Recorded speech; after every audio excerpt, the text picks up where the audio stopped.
We are now at the year 1908, which was the year that the Carnegie began operations.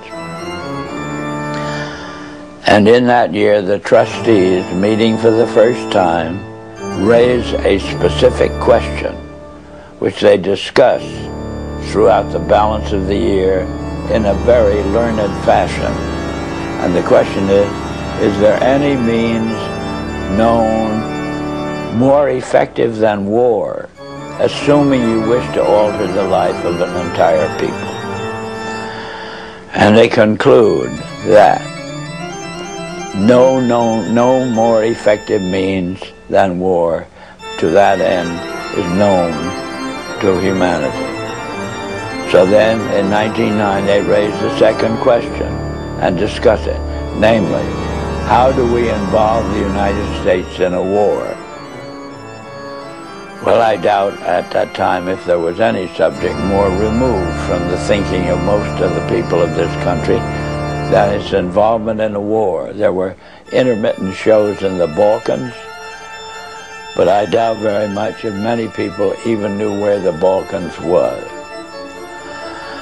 Then finally, they answer that question as follows. We must control the State Department.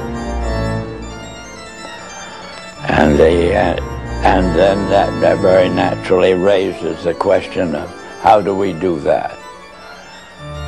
And they answer it by saying we must take over and control the diplomatic machinery of this country. And finally they resolve to aim at that as an objective. Then time passes and we are eventually in a war, which would have been World War I. And at that time, they record on their minutes a shocking report in which they dispatched to President Wilson a telegram cautioning him to see that the war does not end too quickly. And finally, of course, the war is over. At that time, their interest shifts over to preventing what they call a reversion of life in the United States to what it was prior to 1914, when World War I broke out. And they arrive at that point, they come to the conclusion that to prevent a reversion, we must control education in the United States. And they realize that that's a pretty big task. So to them it is too big for them alone, so they approach the Rockefeller Foundation with the suggestion that that portion of education which could be considered domestic be handled by the Rockefeller Foundation, and that portion which is international should be handled by the endowment. And they then decide that the key to the success of these two operations lay in an alteration of the teaching of American history. So they approach four of the then most prominent teachers of American history in the country, people like Charles and Mary Bird,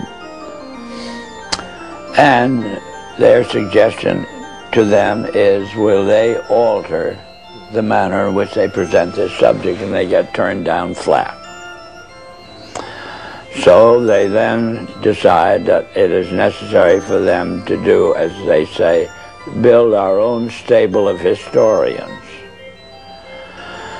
And then they approach the Guggenheim Foundation, which specializes in fellowships, and say, when we find young men in the process of studying for doctorates in the field of American history, and we feel that they are the right caliber, will you grant them fellowships on our say-so?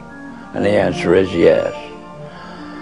So under that condition, eventually they assembled 20 And they take this 20 potential teachers of American history to London, and there they're briefed into what is expected of them when, as and if they secure appointments in keeping with the doctorates they will have earned. And that group of 20 historians ultimately becomes the nucleus of the American Historical Association. And then toward the end of the 1920s, the endowment grants to the American Historical Association $400,000 for a study of our history in a manner which points to what can this country can it look forward to in the future. And that culminates in a 7-volume study,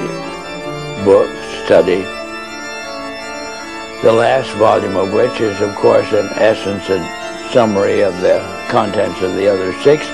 And the essence of the last volume is the future of this country belongs to collectivism administered with characteristic American efficiency.